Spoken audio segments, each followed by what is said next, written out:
Are you searching for adventure? Twink, bear, cub, otter.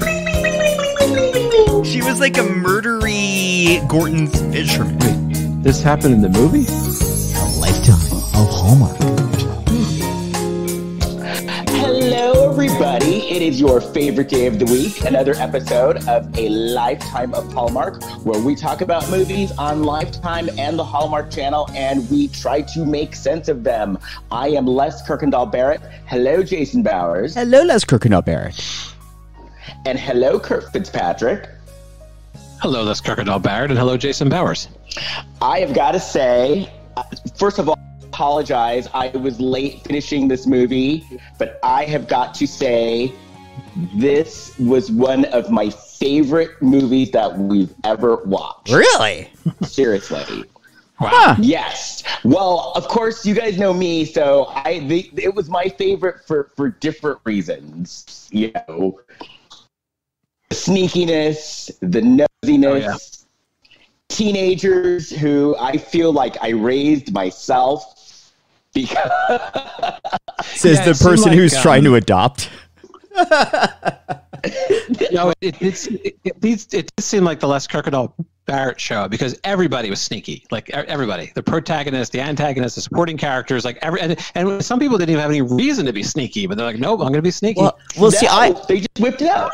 I noticed that too, but it went from like they're sneaky, but they're not good at it. And I know that Les has qualified that he only likes sneakiness if they don't get caught. And not only did people not get caught, they were doing sneakiness in ways that it wasn't necessary. Well, okay, but they were children, some of them. I'm talking about the main character. Some people were good at it, some people weren't. They were children, you know, because they were children. No, the one that wasn't good at it was the main psycho in the movie. Oh, no, she was not good at it at all. I'll get into that, too, because there was a big, glaring, and we'll get into it. There was something that I was like, you're an idiot.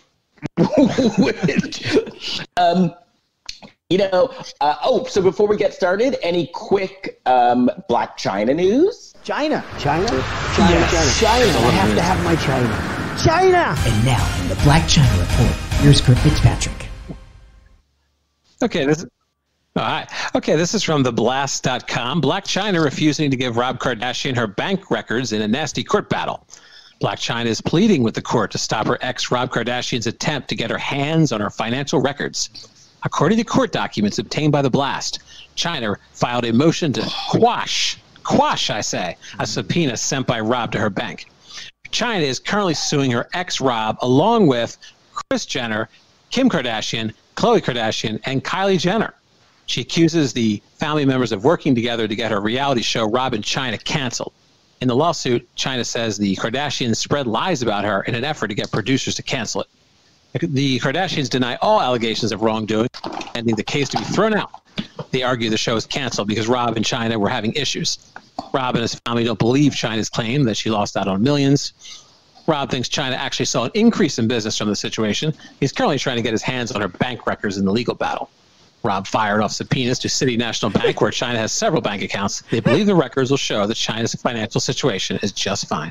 The rest is a bunch of legalese, so we can leave it at that. It's just interesting. She accused these people of her show being canceled. Well, of trying to get the show canceled, which they were making money off of it. And if there's one thing you know about Kris Jenner, it's that she'll make money any way she can. So why would she try and cut off a revenue stream? Right. And second of all, Les, what are you doing? What? What are you doing? I'm amused because, during the entire Blac Chyna report, I heard, rustling around, your camera is on, your camera is off, and now it just looked like you were moving through space. Les is really getting it together. He did admit he was late. Yeah. He admitted he was late, and now he's really getting. Now he's got a whole construction project going on. So he didn't have to. We would not have revealed this to our home audience, so he did it to himself. Oh, no. Hey, I'm late. I had to move to the other side of the room. Okay, so first of all, the show was about them being together. And they broke up. So there's no show because they broke up. I just watched the trailer. I just watched the trailer for her Zeus show. And it is pretty hard hitting. How did you find a Zeus trailer? I went to the Zeus website and they have trailers for their various shows, and I watched her trailers. So you found the Zeus website?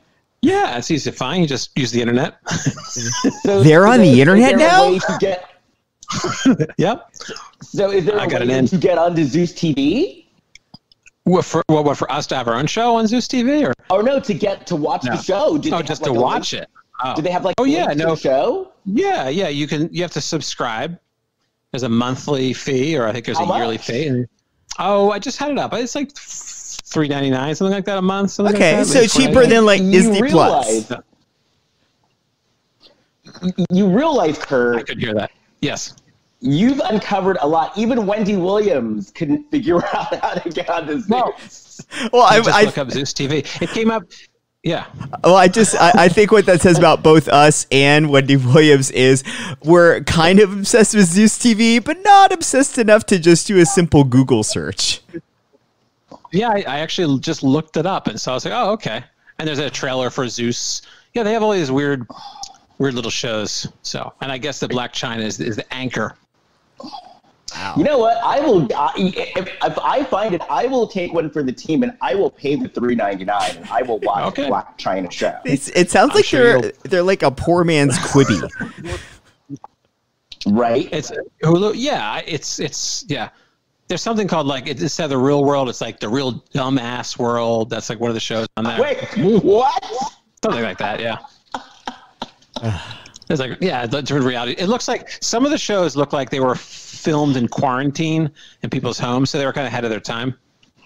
Real dumbass world. Right. I will pay the $3.99 and I will watch it and I will report back. Do it, because it's up there. It's available. Okay, let's get into this. All right. The wrong stepmother. Now, I didn't know if you guys. Okay, so. Let's start. So we start off with, so the past couple of wrong movies we've seen have been a little off kilter.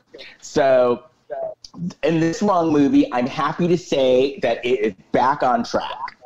So we start with the cold open, as always, and we're at a house. Which we've seen before. Lifetime trope, a person in a hoodie. And the guy's out, there's this guy yelling at the person in the hoodie in the backyard going, "This is not your family! Get away!" And that was basically it. Right. Yeah, it was the lamest cold open ever. Right. Because there was no one got killed, nothing nefarious happened. It was sort of alluding to nefariousness in the past, but we didn't see any crazy stuff before the credits.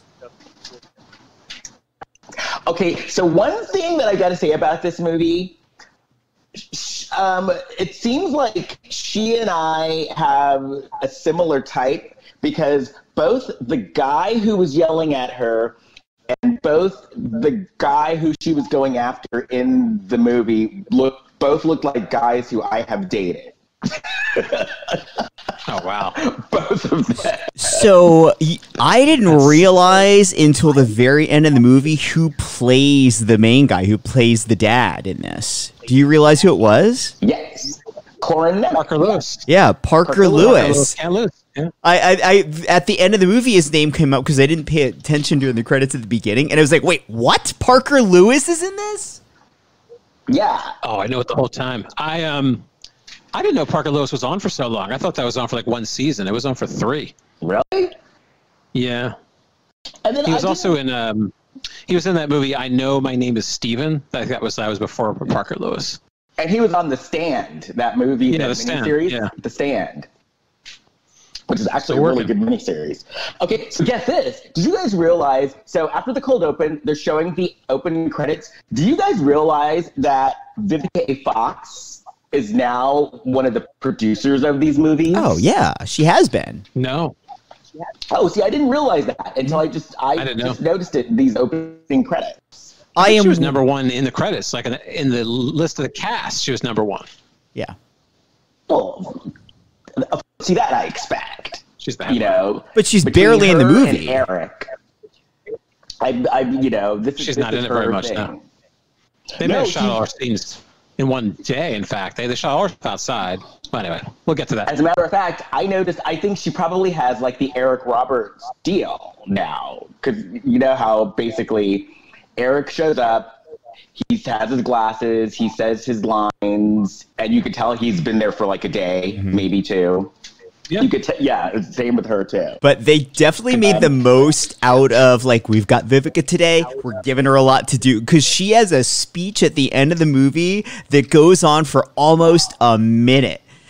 And she of course says the title of the movie, which is like, I'm sure that's in her contract. Like, I get to say the name of the movie in the movie. Right. And you can also tell she probably like, okay, and yeah, you know what? This criminal woman is going to get over on everybody else, but she's not killing me. Oh no, I'm telling her about herself. And she's nope. I'm going to tell her about herself. And yes, she's stabbing other people. Colors. But then when I'm done with her, she's going to turn around and just run. Because she's scared of me, Vivica. Okay, so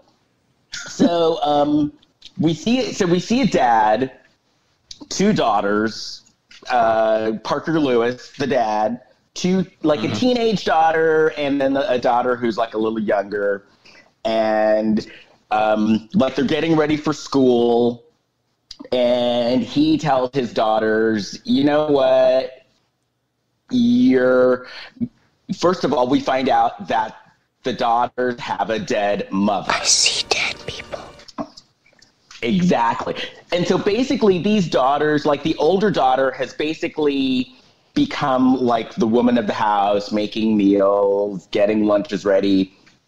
And he tells the older daughter, you know what, you need to start having more fun.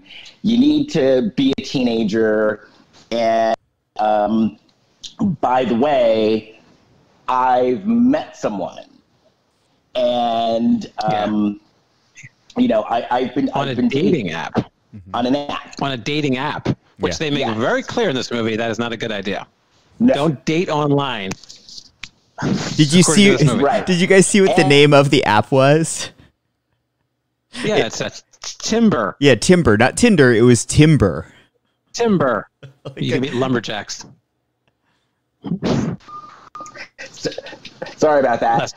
Les just disappeared and he came back. A dating app, and the dating app was called Timber. Timber. Yeah. Timber.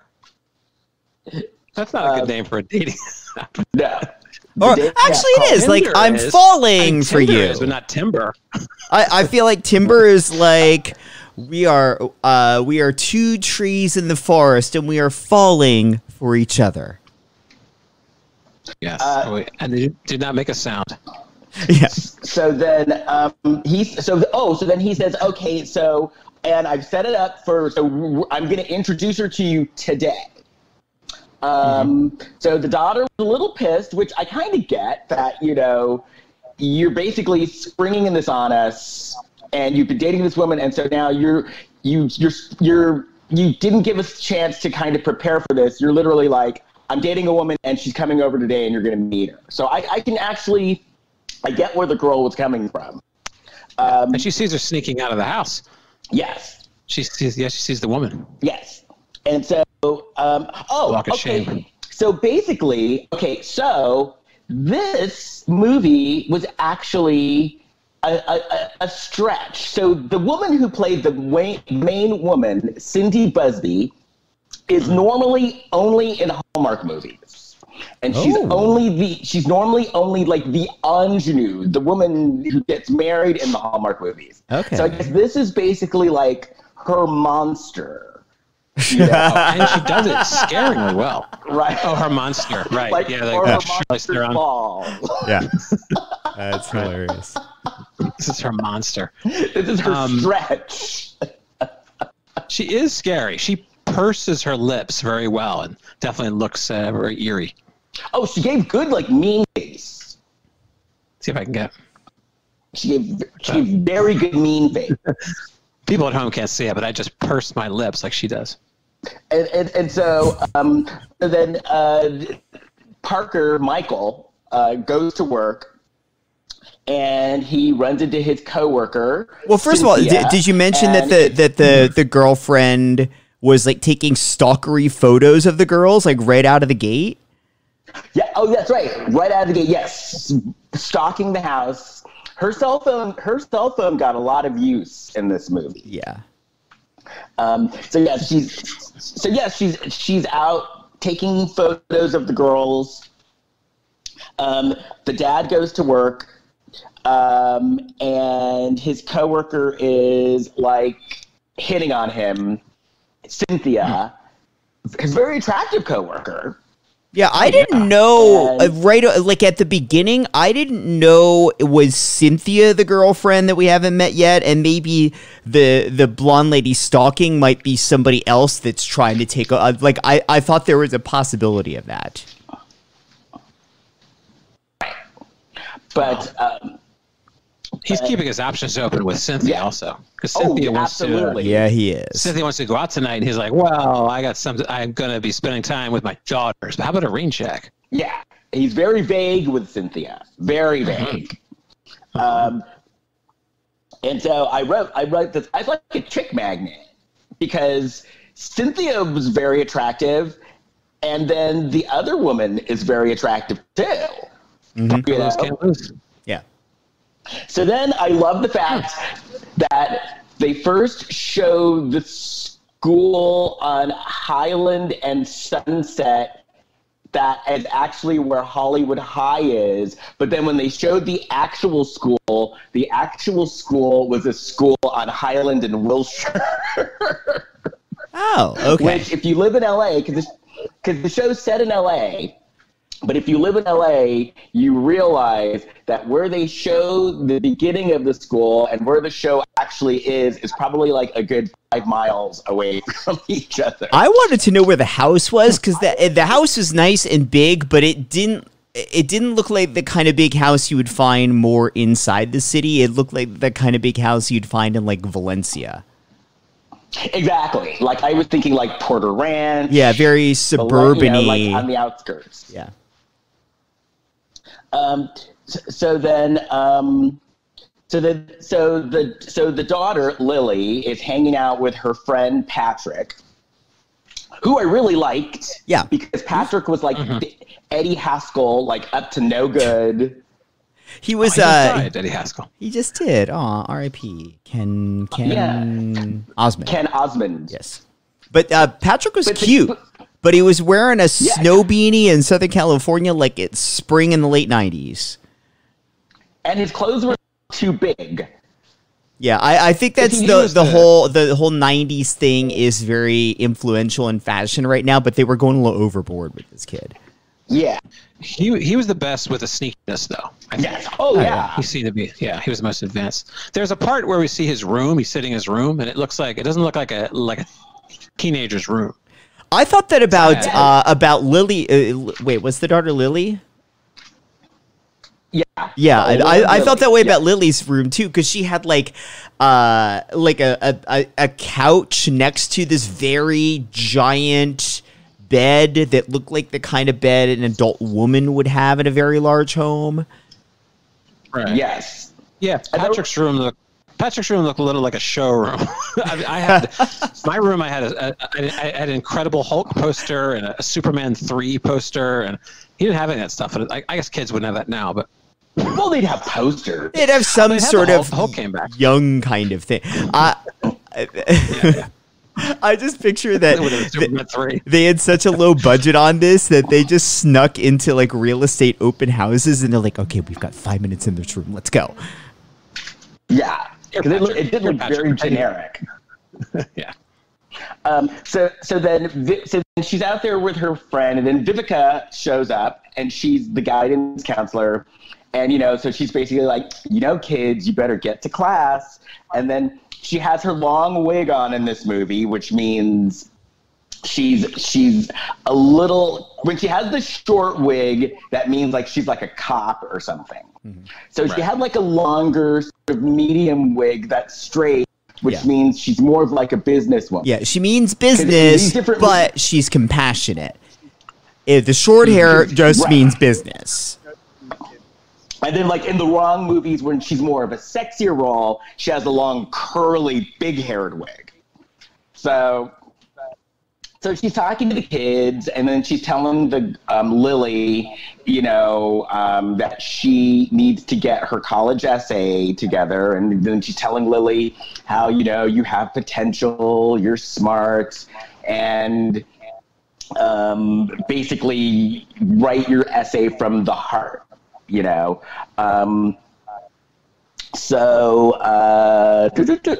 tells Lily, let the universe know who you are in this college essay. And so then we are back at the house. Maddie, the woman, comes, like, the husband introduces them to Maddie.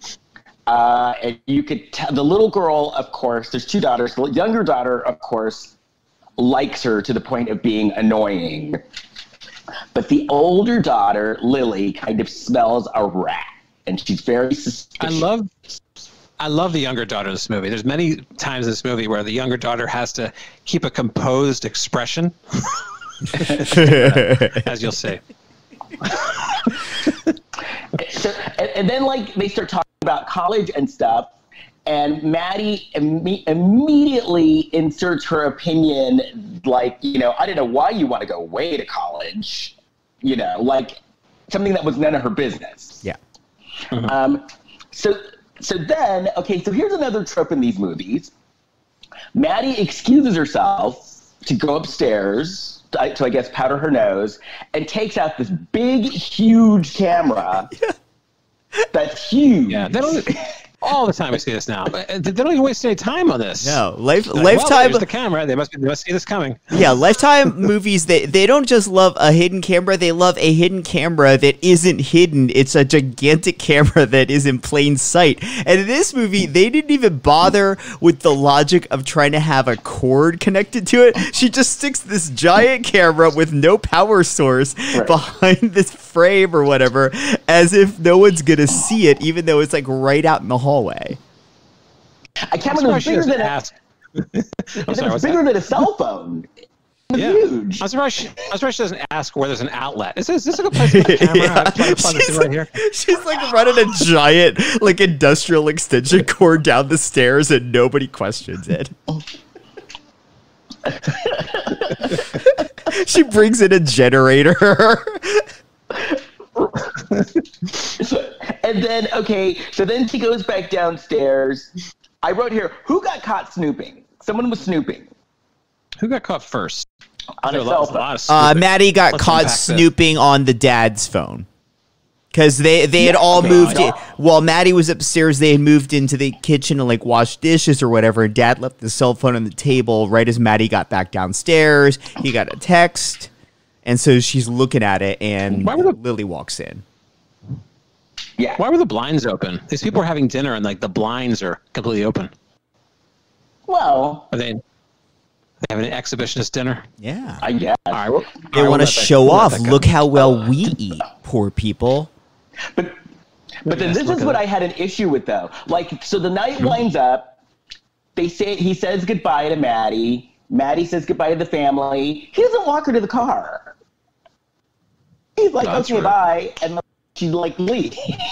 Because he's hanging in there with her, so I'm surprised. I didn't notice that. Like, he did not walk her to the car. Didn't think was she staying? No, she was leaving. No, she's leaving. And he's like, okay, bye. So then, as this movie goes, I have a feeling that this woman is, like, really good at fed. Not to be crass, but because he is holding on. He is holding on no matter what. He's like, no, I'm not giving this up right. I'm not giving this up right now. Yeah, because she crossed some serious boundaries, and you can kind of tell that. You can kind of tell that she's open to some stuff. All right, that's out. Right.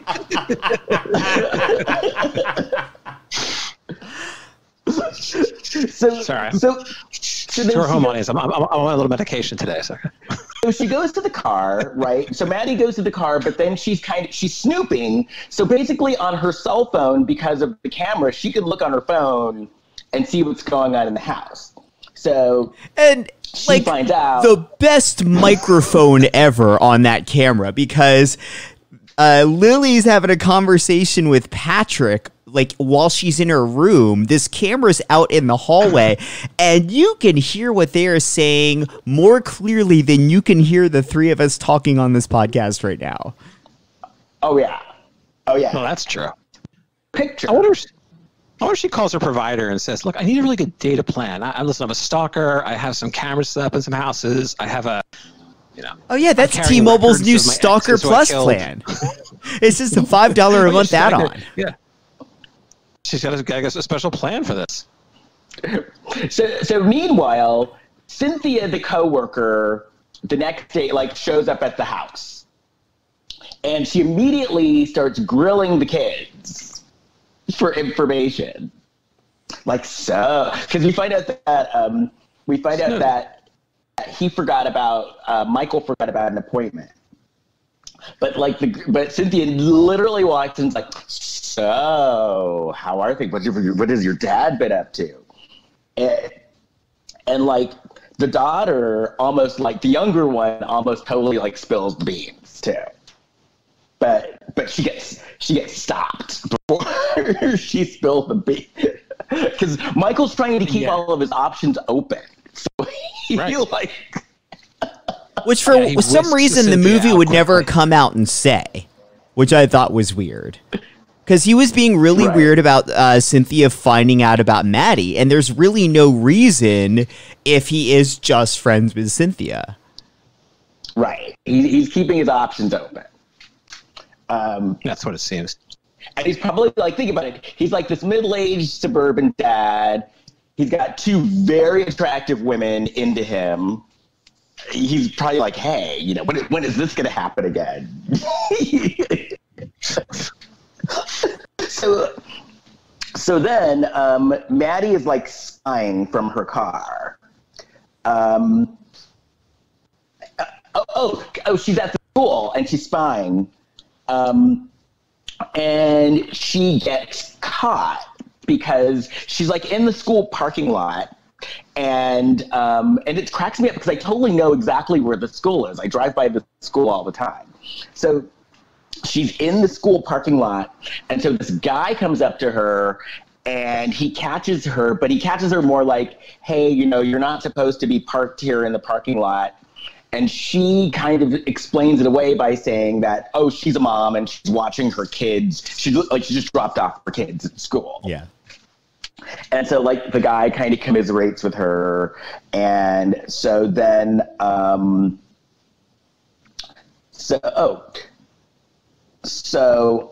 then we go back to the office, and Michael is leaving a meeting, and Cynthia once again is like hitting on him within an inch of her life. And then we see Lily come in with Patrick, and Maddie's being kind of nosy, right? Yeah, they're talking about Lily and Patrick are talking about how Patrick once egged the principal's house. Surprised they didn't throw him out of school for that, but and then Maddie tries to relate to them, and they do not want to talk to Maddie. Right. Lily's like, do you mind? They have boundaries. Mm-hmm. I like that. I wish I had an understanding of boundaries at that age. Lily's not having her at all. Like, we're not talking to you. So then they're at home, and so then the dad is that Michael's there, and then all of a sudden Cynthia like shows up, and Cynthia shows up to kind of stake her territory, and then Maddie walks in and cock blocks. Yeah. You can move on Maddie's part, honestly. Maddie marches right on in. Yeah. This is my man. She said, I'm his girlfriend. Yeah, I don't think we've met. It was great. It was so aggressive. And frankly, Maddie being crazy aside, that's absolutely how you throw Michael under the bus for not telling this woman that you're in his life. Right. And then Cynthia looked very disappointed. She's very disappointed. Oh, he thought Maddie was just gonna sit in the room and wait for him to go pull this off, but no. And then he was obvious too, because like, so Maddie has like this psycho look on her face after she cock blocks. Cynthia leaves, and the dad's like, "Wait, I'll be right back," and goes running after Cynthia because the dad's kind of like, "Oh shit, the jig is up. I can't juggle anymore." And so, I think he was clueless. He's like, "Well, I thought because you were close to my deceased wife, I thought you'd be." And she's like, "What?" See, I think that was just an excuse on his end. I think he was saying that just to kind of get out of, because she was like, "Why didn't you tell me that you had a girlfriend?" And I think that he really was keeping his options open because she was very blatant that she was into him. Yeah, I agree. I think that he said that.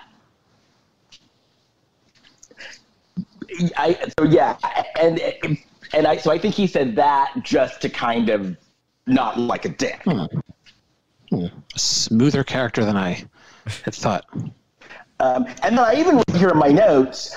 I wrote here in my notes. I have a feeling that maybe he and Cynthia hadn't had sex, but they've at least made out or something before. Yeah, I don't understand why they didn't have sex. Though. She was hot. Yo, she was very hot. Yeah, they do work together though. Sometimes that's a tricky thing. Yeah, I definitely got the vibe that something had happened. And it may not have been full on sex, but something happened. Awesome.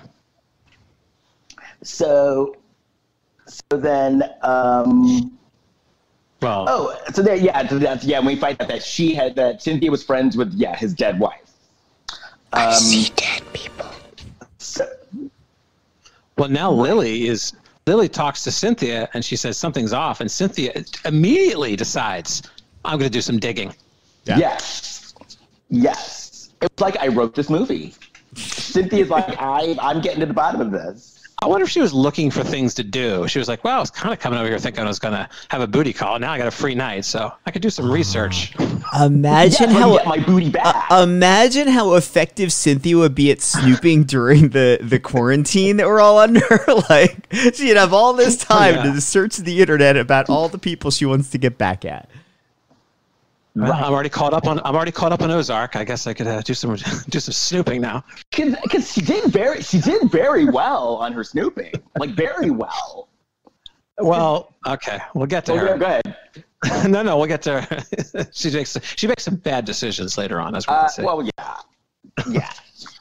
Well, that's why amateurs should be careful when snooping. It's like, kids, don't try this at home. I know her biggest mistake, which I will get into.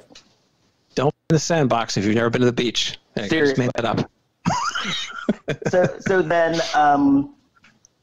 so the daughters are at home. So they're all at home. Michael gets a call. Maddie goes in. Oh, that's right. Lily was at the table, like doing her homework and like working on her essay on her laptop. So Maddie decides that, hey, let's get pizza. Like, she talks to Michael, let's get pizza for dinner. So Maddie walks in the next room, and Lily had left her laptop on the kitchen table. And Maddie, dummy, goes and starts reading her essay, but then gets on, like, her Facebook on her laptop. First of all, rule of snooping on someone else's laptop. You do not do it when they're in the same house with you. You wait until they're gone, and then you snoop on it. Because what happens when you snoop on someone's laptop when they're in the next room? They walk in, you get caught. Yep. And Maddie got caught. And you should have a much better excuse than, I was trying to order pizza. Right. As you're on her Facebook page. That's what she said. As you're on her Facebook page that wasn't up on the computer when she left the room because she was doing her homework. Mm-hmm. So Lily's no fool, though. No. Lily's not falling for that. She's still falling for that. She's like, why don't you order pizza on your phone? I mean, it just Lily would win in a court of law in this case because any judge, any jury is going to say, yeah, have you heard of the pizza tracker? It's an app. Is there? Domino's, when you order from Domino's, they have this thing called the pizza tracker, and it's like watching your Uber ride. Like, it will show you like where in the like, oh, we received your order. Oh, your pizza is in the oven. Oh, it's being boxed. Oh, it's in the car and 5 minutes away. And it shows the picture of the pizza in the oven as it goes through the oven and comes out at the other side. And they have like, so you know when the pizza comes out. Yeah, and they have different like themes of who can cook it for you. It should continue footage of it like in your mouth and then like going through your digestive system, and which nutrients remain in your body and which ones you defecate. You're having a bowel movement. I want the full experience. I need the beginning to the end. So this is the first example where the dad is whipped, where we see that Maddie has him whipped. Oh, yeah. You know what she's doing. She gets busted on the daughter's social media. The daughter like busts her, and the dad kind of tries to stick up for her instead of saying, "Look, Maddie, you're on my kid's laptop. You shouldn't be doing this." The dad tries to stick up for Maddie, which, you know. Let me tell you something. He's about maybe 15 minutes away from getting some serious head. He is not going to ruin that. He's not going to ruin that. I wrote, he's in this for the long haul. He is in this. He says it. This one up. He literally says he's in it for the long haul. Right. Well, he's full of himself on that. And so he's telling Lily this, and Lily, for good reason, is disgusted, and she's just like, get out of the room, just get out. Which, even though she's a teenager and you're supposed to respect your parents, in that case, I was 100% behind her, because she was just like, just go. I just said, hey, Dad, I'm thinking with your head. Your brain is not operational right now. Take a cold shower. Do what you got to do. And it's funny because then you think about it, it's like Lily basically put 2 and 2 together in her head, was just like, oh, just get out. Get out. So Lily then sends Cynthia a text. And Cynthia gets that text and just starts Googling. And we find out that Maddie is like letting her intentions known that she wants to be the perfect mother. Meanwhile, Cynthia not only snooped, she got an address, she got aliases, she did a fantastic job. She had criminal records, she had everything. But this is her mistake. Mistake number 2. When you're snooping on someone and you find out this information, you never show up to get your evidence alone. You always bring someone with you. Always. Okay. Because Cynthia... You should do a TED Talk on this. Cynthia gets all her information, right? She has her aliases. Too bad the Learning Annex isn't around anymore. You make a killing on that one. She has aliases. She has former addresses. Like, she has everything.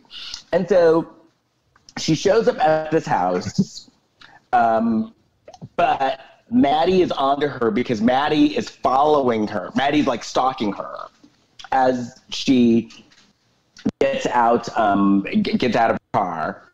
And so Cynthia goes to this house. A teenager answers the door. Tyler. Twink. And the twink is like... He was a twink, The twink is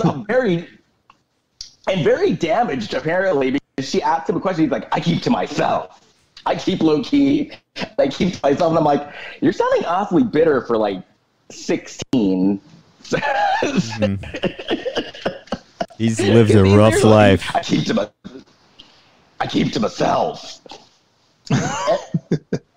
So we find out he's angry that he can't grow any body hair. I guess he is. That's good. But we find out from Tyler that oh no, her name isn't Maddie, her name is Claire. And Claire married his uncle and basically ruined his uncle's life. And so much so that the uncle had to leave town because Claire wrecked his life. So after and I found his line reading though a lot kind of like the park ranger. Oh yeah, he whoa. I call him the exposition kid. Yeah, his job is just to give a bunch of exposition. And he does a thing that another thing we see in these movies, and there's a couple of characters who do this in this movie, where they basically say, "Look, it's best she stay gone. Don't deal with her." He's the exposition twink. He's the exposition kid. No, I didn't know about you guys too, but later on in the movie, I kind of got a little mixed up with the timeline in this movie got a little murky. Okay. Because as far as what?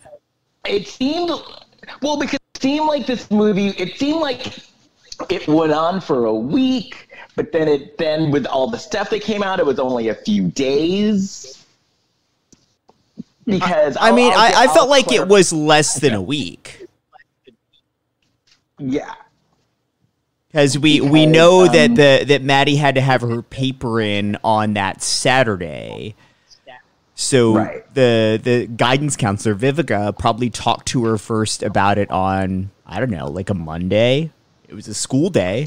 Well, this is a lot went into this week then. A lot happened in this week. So, it was a busy week. So then Cynthia gets her information. She goes back, so she gets back in the car. People, if you're gonna snoop, lock your doors. Lock your car doors. Because Cynthia gets in the car and Maddie is sitting in the back seat. And she did think, in all fairness to her, she thought it was her Uber.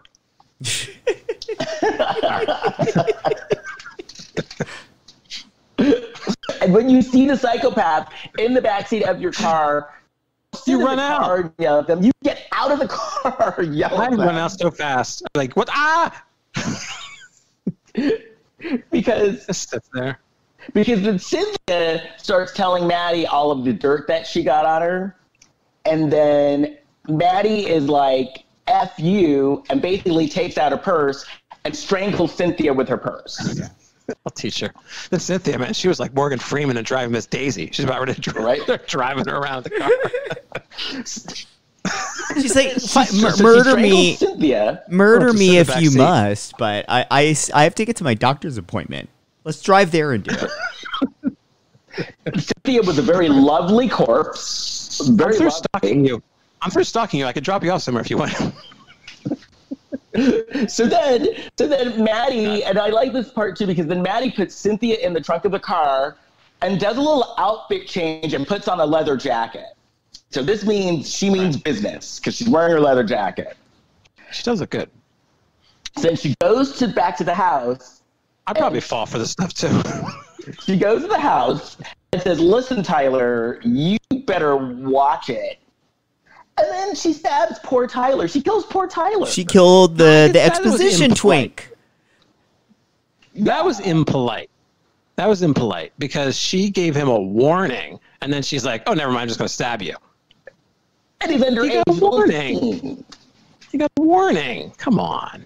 And especially because Tyler just wanted to keep to himself. He just wanted to keep to himself and be low key. So much for that. Stabbed. So then they're back at school. Patrick and Lily are back at school. Vivica is like, girl, Lily, I need your essay. You better give it to me. And then they show Lily, and she's talking to Ty. So then Michael goes in, and he and Lily have the talk. You know, basically, yeah, I know you don't like her, but she's not going anywhere because I'm getting it on the regular. So she's not going anywhere. And then I wrote that. So then Lily calls Patrick, and I love the fact that Patrick is always in trouble and brags about all the trouble that he's in. Then she's telling Patrick like her misgivings, and so Patrick's like, "Oh, hold on, wait a minute," and he logs into Michael's Timber profile. Not only does he log into Michael's Timber profile, he has Michael's password. Yeah, he says something about like your dad uses the same password for everything and has for 5 years. I'm like, so this isn't the first time that you've logged on to Michael's stuff. Right. I'm like, I like How do you know this what to kid. begin with? I'm like, this is like my son. So yeah, they get onto Timber, and yeah, they find the Timber profile, and they find her Timber profile as well. Do you think Michael's Timber password is Parker Lewis 1989? Right, can't lose. Yeah. Can't lose. Ferris Bueller ripoff 91. It was, but it was way better than the Ferris Bueller TV show, which was on at the same time frame. Do you remember who was in that? Well, Jennifer Aniston was Jennifer in that. Aniston was in that. Yeah. Who played Ferris Bueller? Oh God. He's in a movie with George Burns. I can't remember his name. I know exactly. I remember his name. I don't remember his name either. But Charlie Slater. It was Charlie Slater. Yes. Yeah, Charlie Slater. Because I remember I was already living in LA, and I knew somebody who was up for that role who did not get it. Oh. Because this guy got it. Wow. Ooh, what are they doing now? Did they get a bigger role? They are the president of the United States of America. Florida. He's like selling cars in Florida. Okay. I said they are the president of the United States of America. Oh. What was I up for? Have you guys ever been up? I know we're on a time crunch, but have either of you guys ever been up for like a really big role, like got like really close to something? Yes. What was that role? If you'd like to tell. I get it. It was for a role on a spinoff called Golden Girls. Called Golden Palace from Golden Girls. Yeah, yeah. Oh yeah. And Don Cheadle got it. There's Don Cheadle was not famous at that point, I don't think. I auditioned for a role in the pilot of Community that went to John Oliver. Wow. And I think he recurred as that character, too. I had, let's see. Okay, just a short story. I auditioned for a play, and I was hilarious. I didn't get a role in the play, but one of the people at the audition called me, and she said, "Look, I'm working with Ivan Reitman," and then she said, "I want to call you in." So I went to the DreamWorks offices and auditioned for the movie Road Trip. I did a screen test for the pothead character in that movie. So that was one I got kind of close to. I've been to Ivan Reitman's house. I did not get to meet Ivan Reitman. In fact, Ivan Reitman didn't direct that. He produced it. But it was a cool experience. My ex produced a movie, was one of the producers on a movie with Jason Reitman. Okay. And so, we went to a dinner party at Ivan Reitman's house. It was very cool. Very cool. But, you know, that was the past. Anyway, so the next morning, there is this huge breakfast on the table. Like, it looked like it looked like it looked like she based, but I think that's crazy behavior though, right? Like that she's probably in her manic phase. Well, there's only so much you can physically eat. So Because it literally looked like she like robbed an IHOP or something. Yeah. It was an obscene amount of food for 4 people. Yeah. So she was in her manic phase, basically. Do you think that that's why the teenagers' rooms weren't decorated properly? Is they blew their entire props budget on this breakfast? Right. Oh no, I think this was meal. I think this may have been meal for the crew. Oh, okay. After they wrapped it, everybody got to eat it. I gotta say, the pancakes did look really good. Yeah. I don't know if they're allowed to do that, but I don't think they would be. You can eat the props.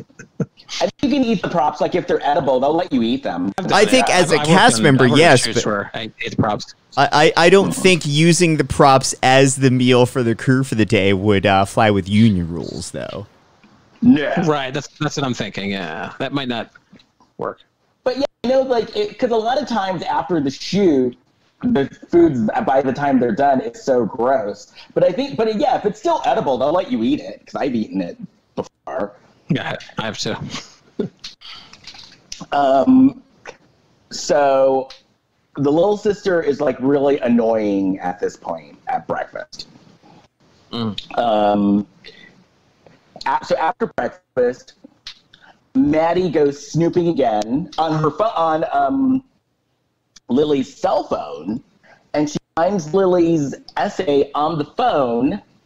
And she does a little editing on this essay. And so... Well, edits. Yeah. And that's this is the thing where I thought, well, this is inexplicable. Like, these movies in general, there's a lot of stuff that happens that makes no sense. But this is like... You know that other people are gonna see this and know that Maddie didn't actually write this, right? Right. There was no reason to do it.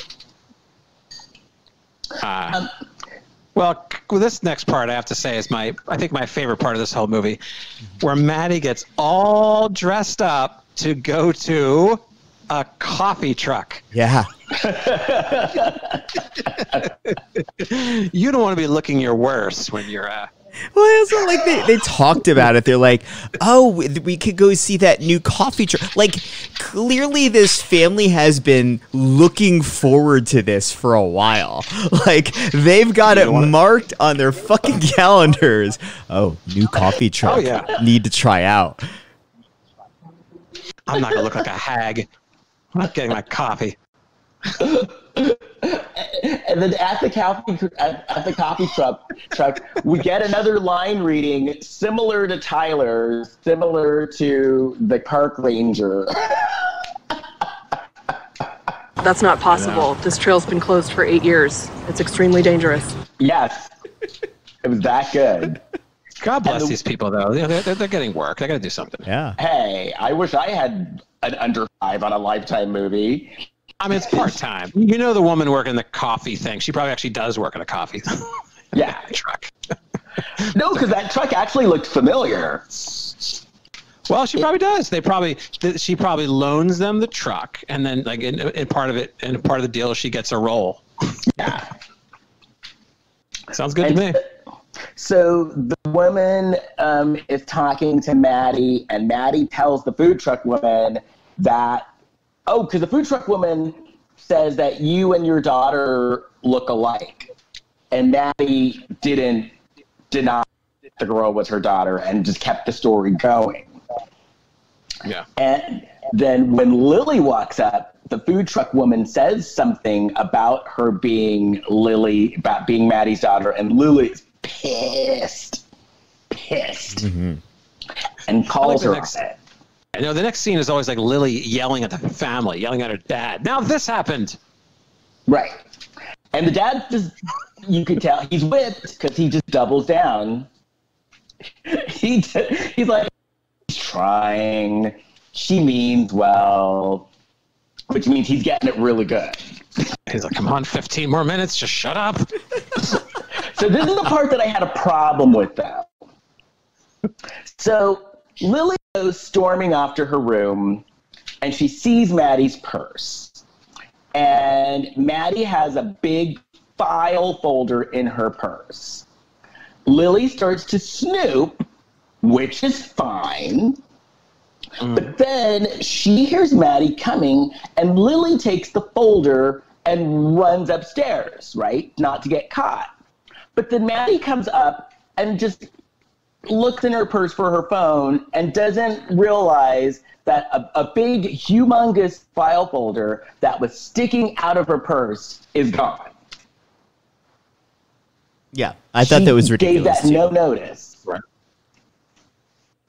The file folder was huge. Like, it was so huge, it didn't even fit in the entire purse. It was that it was like a normal, like, manila file folder that you would, put documents in. Right.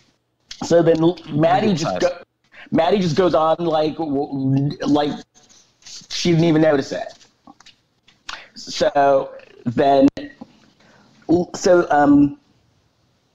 So Maddie's making reservations for dinner, but Lily is upstairs and she's snooping through this file. And Cynthia took meticulous snooping notes. Which seems weird, right? It seems weird that she had basically created a dossier and printed it out and put it in a folder and was carrying it around with her at the time she was murdered. So get this straight, because I'm a little lost here. So Cynthia was carrying around a file. Cynthia. Yes. Oh wait, okay. Wait. Who was carrying a file? Cynthia, the Asian woman. Am I getting the names wrong? Cynthia, the Asian woman, was carrying it, but when Maddie took it, or when Maddie killed Cynthia, Maddie took the file, put it in her purse instead of just disposing of it. And so now Lily has found the folder in Maddie's purse, and now Lily has the file. And the file's all the information on Maddie, all her mischief. Right. And Maddie was just walking around with the file. Maddie was walking around with the file of her own mischief. Yeah. Right. All right. But sort of like a scrapbook. I'm just searching my own life right now. I guess I made some bad decisions too. Should I criticize these people? But then you would think, no, but the fact that there's this dossier with incriminating evidence on you in your purse, the fact that it's missing, you would think that it's like, oh shit, there's incriminating evidence that I had on me in my purse that is now gone. Yeah. You don't carry it around. She can afford a shredder. We see her house at one point. Mm-hmm. Right. So then Lily has the notes. She calls Patrick.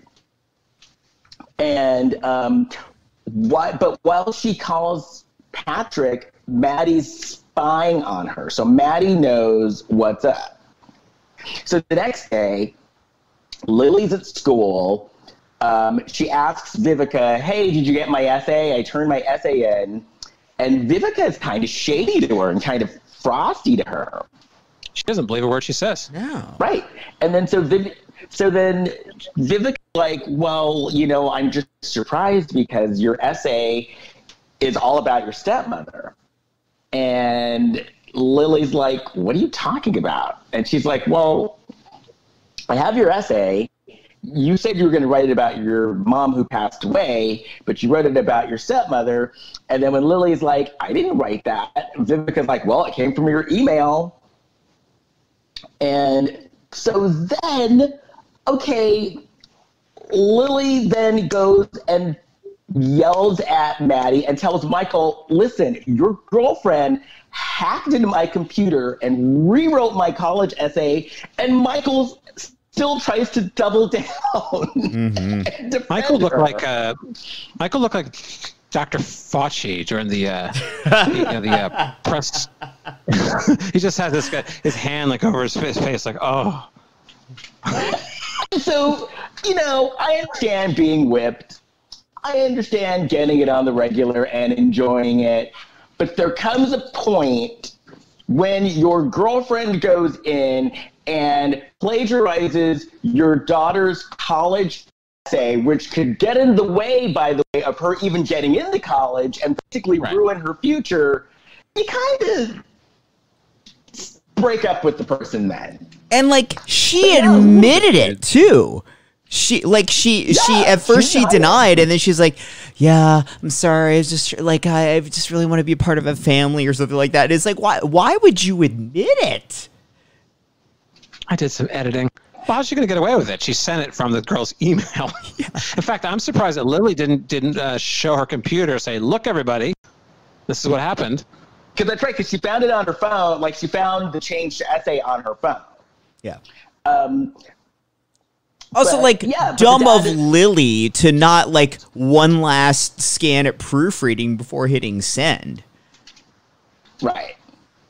But then she's 17 or 16, so that I kind of, I don't, only because she was so anal about getting this thing right. The entire movie, all she talked about was that fucking essay. She should have been able to, like, look at it and say, like, oh, somebody did a complete replace of the word mom with stepmother.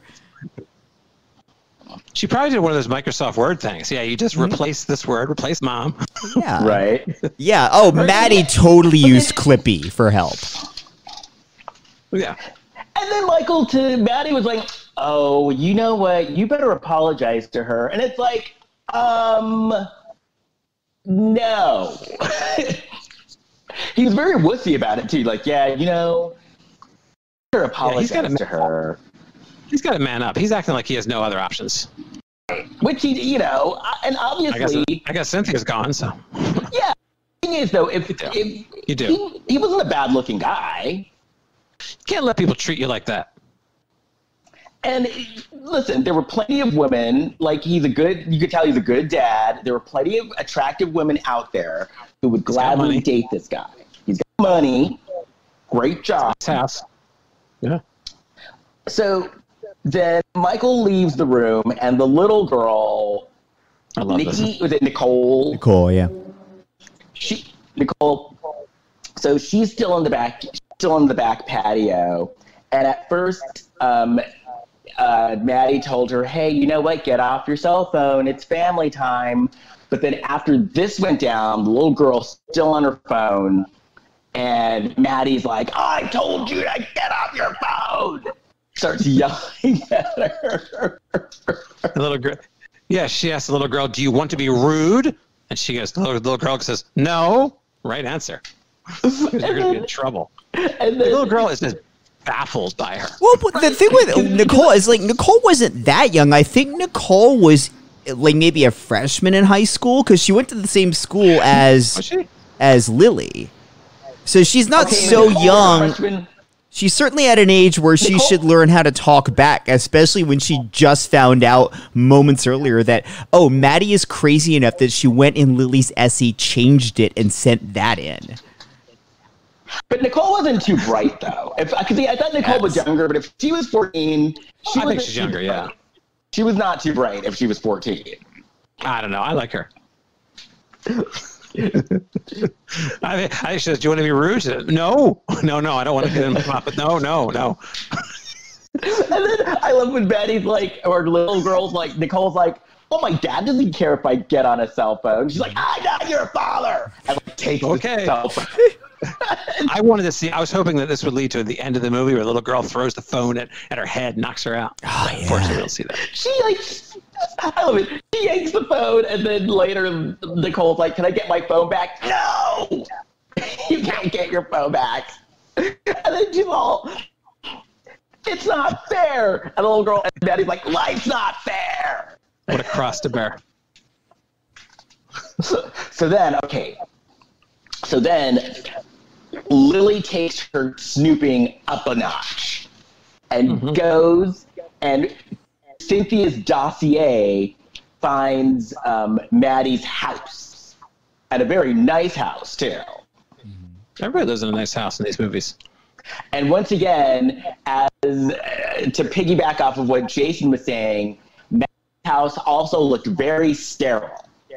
Like it totally looked like a house that was like a staged house. We have seen that house in Lifetime movies before. We've seen the main house, and we've seen this house, and I think the Exposition Twink's house as well. So reminds me of the house that Elizabeth Moss is living in Invisible Man. Just like completely isolated. I need to see that. Was that good? Yeah, it's the only movie I'll probably see this year. Right. Yeah, it's good. In fact, okay. So, it could win the Oscars because it wasn't the only movie released this year, pretty much. Right, pretty much. So Lily goes into the house, like she breaks into the house. Oh no, the door was unlocked. So she goes into the house. She's snooping around. She goes to the kitchen table. She finds pictures of the family.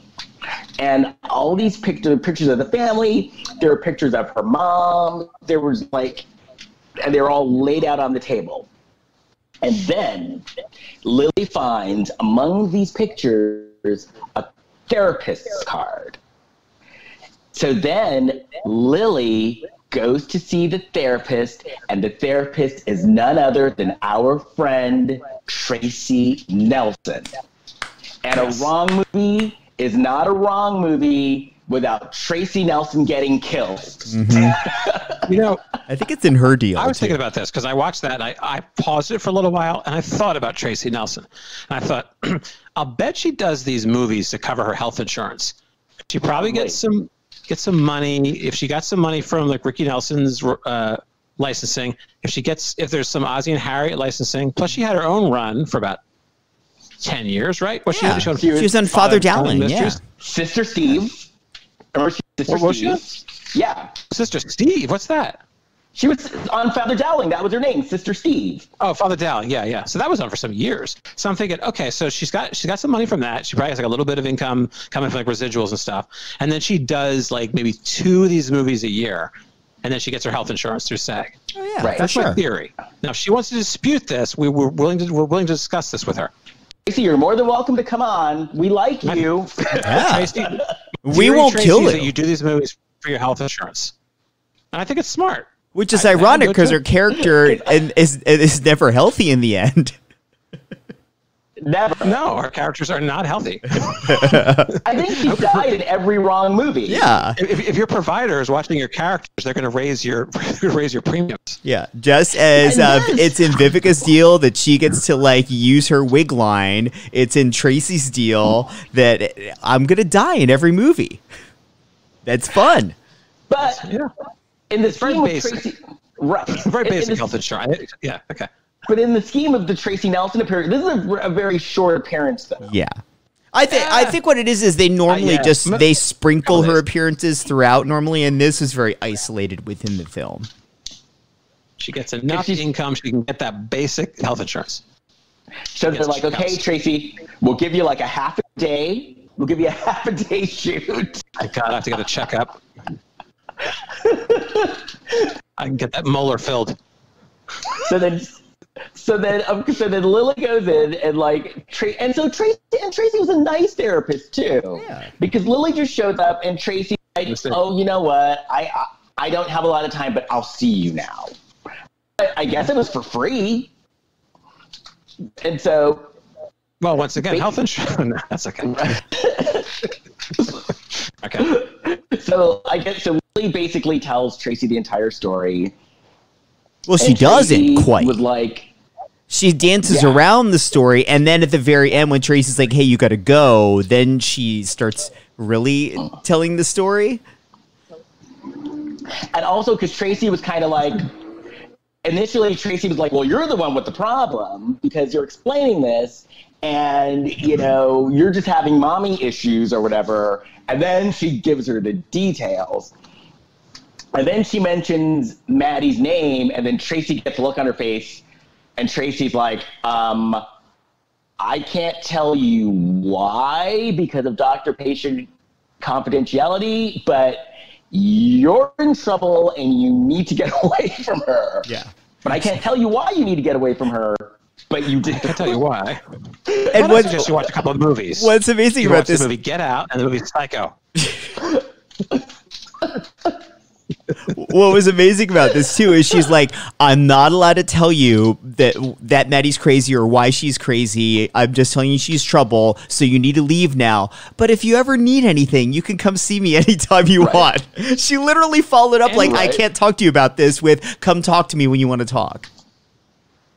Well, she's got a business to run. She has no client to see. She needs clients. So then Lily leaves, and then Maddie shows up. We don't see Maddie. No, it's point of view. But she's like, Maddie, you don't have an appointment today. And Tracy does what she does best in these wrong movies. She gets killed. Poor thing. And that's a wrap on Tracy. Thank you, Tracy. Tracy Nelson is right. Feel free to stay. We're having pancakes for lunch. Yay. What's that? I said, feel free to stay. We're having pancakes for lunch. There's a lot of them. Got a lot of pancakes here. They're not going to eat themselves. That is our lunch, so don't expect a later lunch. So then, meanwhile, they're still snooping, and then Patrick puts his snooping on overload. And he starts finding articles and press, and He Cynthia's email. Oh, no, he's Cynthia's email. At cynthiacares@usearchmail.com. right. And so then Lily goes by Tyler's house. Yeah. And Exposition she's knocking Twink. on the door. He doesn't answer, but the reason why he doesn't answer is because he's dead in the stairway. Is that the Exposition kid, or is that someone else? Yeah. Yeah, no, it was Exposition Kid. Okay. Yeah. He's like dead on the stairway. So she didn't even know he was dead. So then we go back to Michael, and he's at work, and he's calling Cynthia because Cynthia has not shown up for work in a couple of days. And so he's like, Cynthia, Working from home. you haven't showed up for work in a couple of days. Are you mad at me? No, I'm dead. And if you don't show up soon, I'm going to call the cops.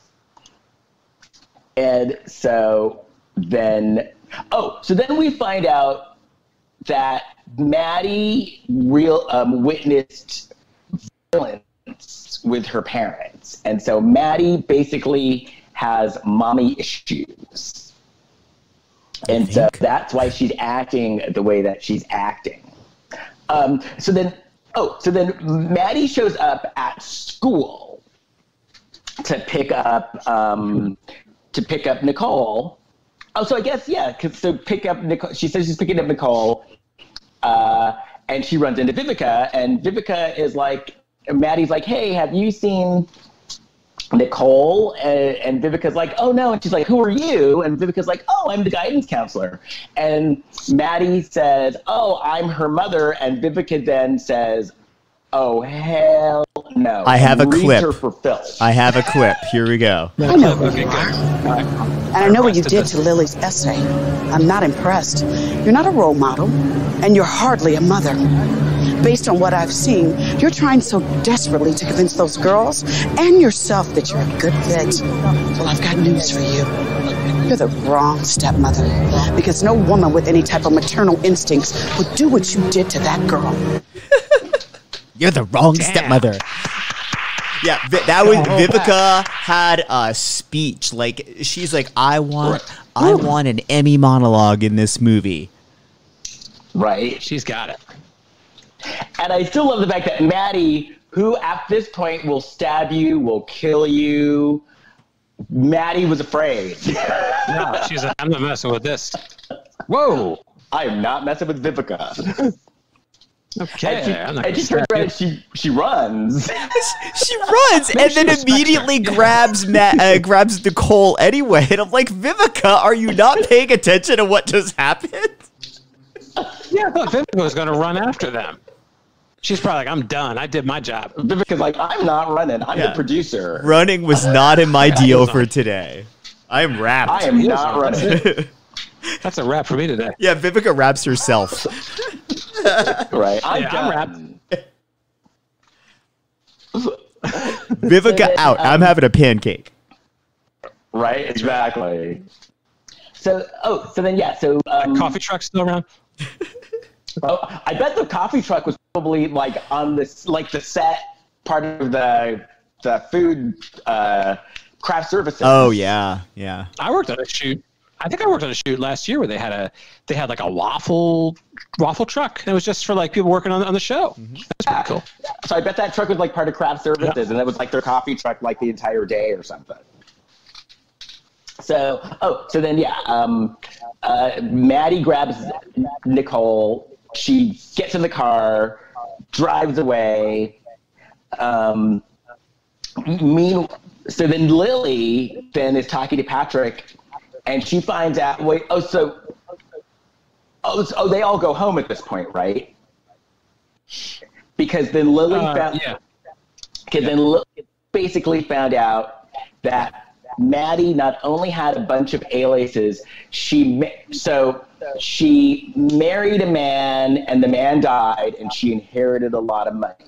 And then she married another man and basically wrecked his family and inherited even more money. So basically, Maddie was kind of like a black widow, like marrying these men, and these men would mysteriously either leave town or they would die and she would get their money, which explained why she had such a nice house that looked like it was staged.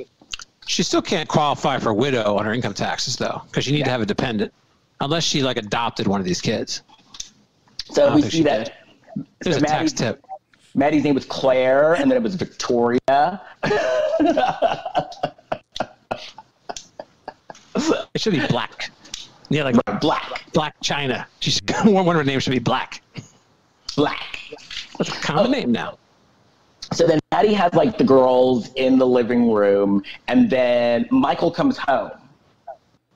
And he sees the girls, and then Maddie she's brandishing a knife, a big butcher knife.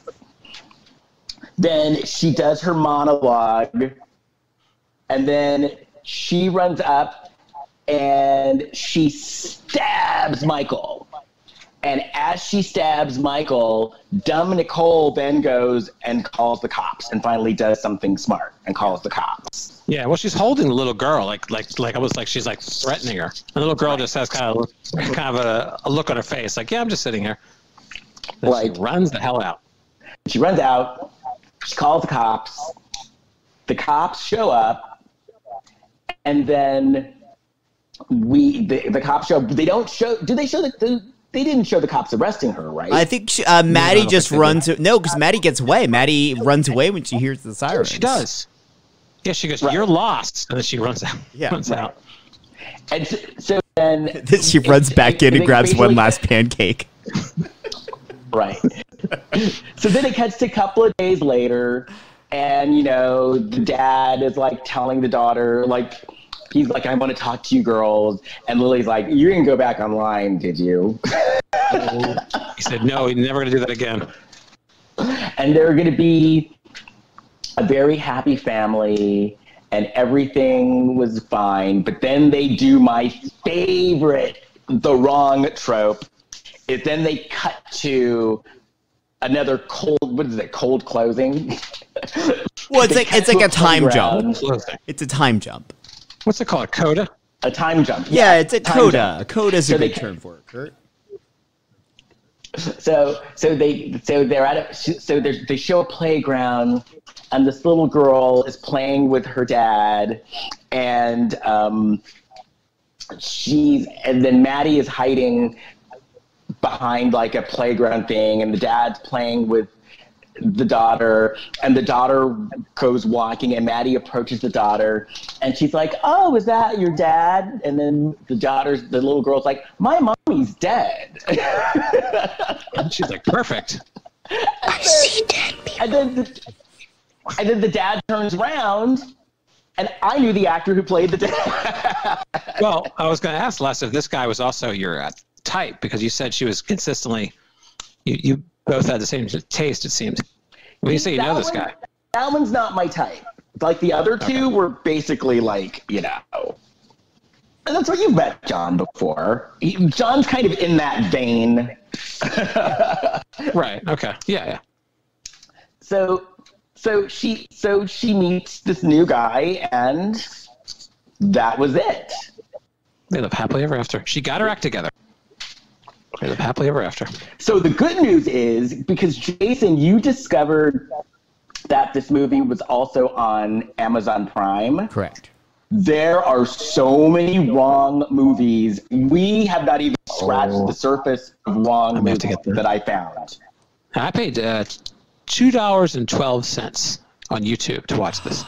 No, on Prime it was free. All right, maybe I'll get Prime. I don't have a Prime right now. I have Netflix though. You don't do Amazon deliveries? Not too much. No. Oh. It's worth the whatever they charge a year. Was it $120 or whatever a year? Because you get your free 2-day deliveries and you get all the video services. Okay. And so there are so many wrong movies. There are wrong movies that I didn't even think about. And Vivica is on the cover of most of them. Yeah. The right Vivica. A wealth of wrong movies. So wrong movies wise, I think we're good for the rest of the year. So you like this one less? A lot. I'm sorry, you said you like this one a lot, yes? Yes, I did. These kids, it was like I did them myself. I think I did too. I think it was kind of fun. I didn't dislike it. I wanted to be. I like when Maddie finally killed Cynthia and then killed the Exposition Twink. Like right after that, I was like, oh, finally, like crazy stuff's happening. But that was kind of the end of it. Yeah, it could always be crazier. Yeah. Yeah. Oh yeah. Oh yeah. And then also, I don't know where this is. I didn't look to see when this one was made. Last year. So I don't know where this fit in the scheme of the universe. Right. It was last year. So like they were up and running with the bonkers aspects of these things. Okay. Wrong cinematic universe. Yeah. Because now it's at the point where they're just like, pull out all the stops. Yeah, it's basically a Mad Libs now. Just here are the cameras. Here you go. I'm gonna put this on the shelf now. And then I love, like, I can look at the movies now and I'm like, oh, Jason Shane Scott's not in this one, and Eric isn't in this one. It's like, I love how it's like a company of actors. Right. Merry band of thespians. Anyway, well, I guess that's it. Yeah, I gotta get going. So if you guys want to, the latest thing that I've done on our Facebook page, which is a Lifetime of Hallmark podcast, is I've put a question out there to everybody, like, let us know what movies that you'd like to see. And people are actually giving us recommendations. Because if you recommend the movie and we can find it, we will watch it. And some of the best movies that we've watched on this channel were from listener recommendations. Yeah. So check out our Facebook page, Lifetime of Hallmark Podcast, or if you're looking for me, you can find me, Les Kurkendaal-Barrett, on Facebook at Les Kurkendaal-Barrett, and Kurkendaal is spelled Kurkendaal, or on Instagram, you can find us you can find me at Kurkendaal Jason. Also, please rate and review us. We would love some 5-star reviews on Apple Podcasts or Spotify or iHeartRadio, Podbean, wherever you hear us. Also, you can find me on Facebook, Instagram, and Twitter at Big Shot Jason. Kurt. Well, I'm at kurtfitzpatrick.com, and I'm on Facebook all the time. You can see me on there. That's it right now. Also, I just found out some good news. So this summer, I was supposed to be doing a Fringe Festival tour with a brand new show that I wrote called Finding My Family Tree. But because of what is going on right now, as you can imagine, my entire tour was canceled. But there is going to be a live stream Fringe Festival that I actually am going to be a part of. It's called Livestream Fringe, and I'll have more information on our next podcast. And I'm going to be doing my show, Finding My Family Tree, on that live stream. And basically how it's going to work, is that the name of it? I thought your show was called Climbing. Did I say Finding or Climbing? You said Finding. Oh, Climbing. Oh, Climbing My Family Tree. Climbing My Family Tree. Thank you, Kurt. You're welcome. Different show. So yeah, it's a live stream. It's a live stream Fringe Festival. Every week it's gonna feature a different show, and it's gonna go for the next few months. And so I will have more information on our next podcast. And yes, check it out. Anything else? Nope. No, that's it. Do you know when your show is? Because I think there was yes. Thanks. June 4th. June 4th. And I'm trying to look. Is it called Fringe Live Stream? I'm looking it up right now. See if I can find it. Yes, it's called Fringe Live Stream. It's one word. So if you check out, if you go on Facebook, look up Fringe Live Stream. They've got their own page, and you could check that out. Yeah, like that's part of the reason why I was late today, was because I got word that they needed like all of my blurb and all that stuff like today. So I dropped everything that I was doing just to get all that stuff done to get to them. So I once again apologize for being late, but that's why I was late. That's okay. But we got in the past. But we got done in time. We did. Anyway, well, we've done like 2 Lifetime movies in a row, so I guess we'll do a Hallmark one. We could talk about that offline. Yes. Anyway, yeah, we'll discuss that. Anyway, I will see you guys next week. Bye. Bye. Bye.